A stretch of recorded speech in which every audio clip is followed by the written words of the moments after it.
नमस्कार किसान भाइयों, मुगरो एजुकेशनल सीरीज में आपका स्वागत है। मेरा नाम देवप्रकाश मिश्रा है और आज हम बात करेंगे धान की खेती की उत्पादकता में ज़्यादा से ज़्यादा पैदावार के लिए सबसे अच्छी और असरदार भूमि की तैयारी की तकनीकी के बारे में। तो सबसे पहले धान की खेती वैश्विक खाद्य सुरक्षा में एक महत्वपूर्ण भूमिका निभाती है, जिससे उत्पादकता को बढ़ाने के लिए सावधानीपूर्वक ज़मीन को तैयार करने की तकनीकी की ज़रूरत पड़ती है। तो सबसे पहले हम इसमें करेंगे क्या, पहला है मिट्टी का विश्लेषण और परीक्षण। फसल वाली ज़मीन को तैयार करने से पहले मिट्टी का एक व्यापक विश्लेषण करना आवश्यक होता है। यह विश्लेषण मिट्टी की उर्वरता, पीएच की मौजूदगी, पोषक तत्वों की मात्रा और मिट्टी की कमियों का पता लगाने में हमें मदद करता है। नतीजों के आधार पर किसान धान के पौधों के फलने फूलने के लिए एक अच्छा वातावरण तैयार करने के लिए उपयुक्त मिट्टी सुधार लागू कर सकते हैं। दूसरा है जमीन को समतल करना। धान के पूरे खेत में जल का एक समान तरीके से फैल जाना जरूरी है। लेजर समतल, भूमि क्रम स्थापन या लेबलिंग बोर्ड जैसी नई तकनीकों का इस्तेमाल करके एक सपाट और समतल क्षेत्र की सतह पाने के लिए इस्तेमाल किया जा सकता है। यह कुछ क्षेत्रों में जल के भराव को रोकता है, जबकि अन्य क्षेत्रों में जल के पर्याप्त मात्रा को उपलब्ध करवाता है। तीसरा है जल का प्रबंध करना।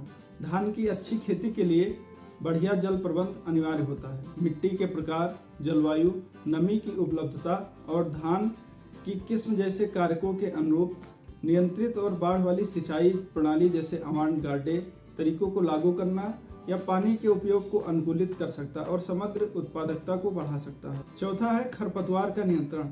खरपतवार पोषक तत्वों, पानी और सूर्य की किरणों सहित महत्वपूर्ण संसाधनों के लिए धान से स्पर्धा करते हैं, जिससे उत्पादकता पर असर पड़ता है। खरपतवार निकालने की मशीन, हाथों से निराई या बढ़िया खरपतवार नाशक के अनुप्रयोग जैसे अत्याधुनिक खरपतवार नियंत्रण तरीकों का इस्तेमाल करने से खरपतवार हटाने और मिट्टी की संरचना को संरक्षित करने और मिट्टी के कटाव को रोकने के बीच संतुलन बनता है। पांचवा है पोषक तत्व का प्रबंध करना। धान के खेत की उत्पादकता को बढ़ाने के लिए बेहतर पोषक तत्व प्रबंधन सबसे जरूरी है। पौधों के बढ़ने की सही अवस्था में उर्वरकों को लगाने से मिट्टी के विश्लेषण के आधार पर किसान आवश्यक पोषक तत्व उपलब्ध करा सकते हैं। हरी खाद या कंपोस्ट खाद जैसे जैविक पदार्थों को मिलाने से मिट्टी की उपजाऊपन या संरचना में और बढ़ोतरी होती है। अगला है रोग एवं कीट का प्रबंधन। धान के खेत कई रोग एवं कीटों के प्रति बहुत संवेदनशील होते हैं, जो पैदावार को काफ़ी हद तक कम कर सकते हैं।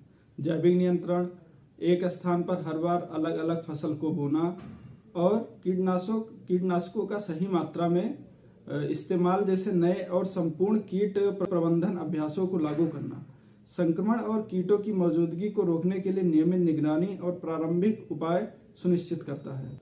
तो कुल मिलाकर जैसे बात करें, जमीन तैयार करने की तकनीकें धान के खेत की उत्पादकता का आधार बनती हैं। मिट्टी का व्यापक विश्लेषण करके, खरपतवार और कीट नियंत्रण के बेहतर तरीकों का प्रयोग करके और जल और पोषक तत्व की नई प्रबंधन तकनीकी का उपयोग करके किसान अपनी फसल की पैदावार बढ़ा सकते हैं। अस्थायी और कुशल धान की खेती सुनिश्चित करते हुए ये अभ्यास वैश्विक खाद्य सुरक्षा में योगदान देते हैं। धन्यवाद।